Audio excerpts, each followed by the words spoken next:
Hello friends, this is Dr. Rajiv Dhawan and it's a very quick presentation about the various incisions used in ENT surgeries and this video is for the undergraduates. The first one I want to talk to you about is Gluck-Sorensen incision. It's a U-shaped incision as you can see in the picture also over here. Look at the arrow on the neck. This incision is used for total laryngectomy which is done in a patient of carcinoma larynx.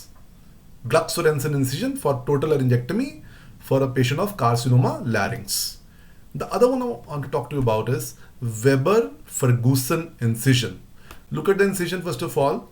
It is starting from below the eye and then actually it is going on the side of the nose and then it is cutting the upper lip and then it goes in the buccal mucosa. The main thing is it cuts the upper lip like this. Okay. The indication of this incision is total maxillectomy, which is done in a case of carcinoma of the maxillary sinus. So Weber-Ferguson incision, the main indication is total maxillectomy in a patient of carcinoma of maxillary sinus. The third one is Moore's incision, M-O-U-R-E, Moore's incision. Just see, it is one part of the Weber-Ferguson incision only. Only it is on the side of the nose. Now this incision is used for lateral rhinotomy, which is done for a surgery called medial maxillectomy. When we do medial maxillectomy, we do the medial maxillectomy in a patient of inverted papilloma of nose, which is also called Ringet's tumor. I hope you remember Ringet's tumor or inverted papilloma of nose arises from the lateral wall of nose. So when you want to remove this tumor, as this tumor is locally invasive tumor, you also remove the site of origin also.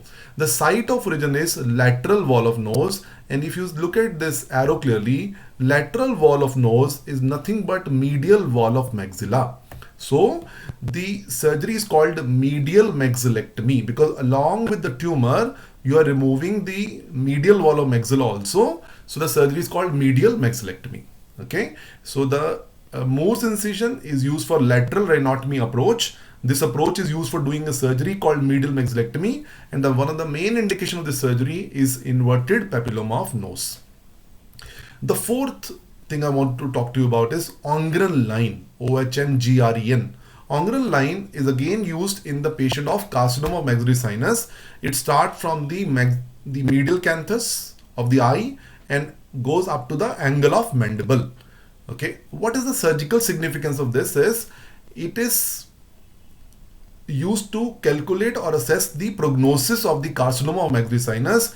Any tumor above this line in the suprastructure area, any tumor above this line will have poor prognosis because the chances of this tumor entering the orbit are very high.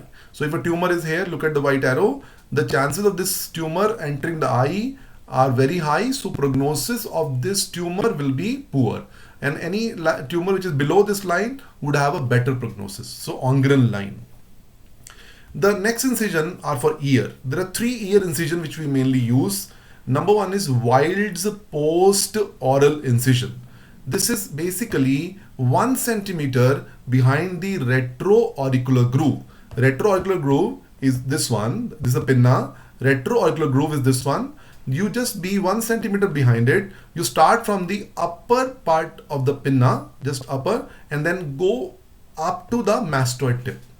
One main thing which they can ask you in the Viva or in the clinical questionnaire also in the MCQs, that in children the mastoid tip is not there. If the child is very young, then this mastoid tip is not there.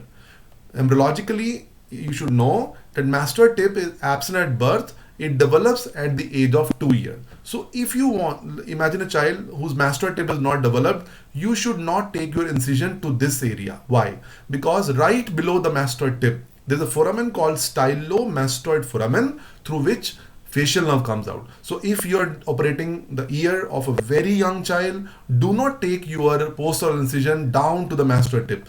Take it either an oblique incision or a horizontal incision would be a better incision in this area. Don't go to this area because we want to protect the facial nerve in a younger child. In adult, we take the full incision like this. Now, the next option in the ear surgery, the other incision is Lampert's end oral incision. End means in front of. In this case, you just start the incision in front of the pinna.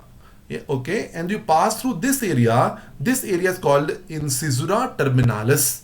Okay, this is the area between the tragus and the hallux. This area has no cartilage. Incisura terminalis has no cartilage. So this incision passes through this area called incisura terminalis. Then it goes into the external auditory canal. So Lampert's end oral incision. Next one is Rosen's endomeatal incision. Look at the name. Endomeatal means, endo means inside, meatus means external auditory canal. Here there is no incision postoral or endoral. Straight away the incision is made in onto the skin of the external auditory canal, approximately 6 millimeter outer to the edge of the tympanic membrane, which is called annulus. Okay, so please see in this is the edge of the tympanic membrane called annulus. Be little away from that 6 millimeter and you give incision like this. Okay, this is called endomeatal incision. What is the indication of this Rosen's endomeatal incision? This is particularly used for a surgery called stepidotomy or stapedectomy, which is done in a case patient of otosclerosis. In this surgery, we replace the fixed stapes with an artificial stapes piston prosthesis. Look at the screen, bache. This one is malleus, this is incus, so stapes is not there. The stapes has been replaced by this piston prosthesis. Okay, so for this surgery we use Rosen's endomeatal incision.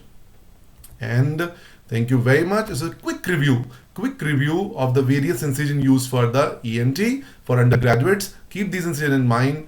Thank you very much. Let's keep learning. Bye bye.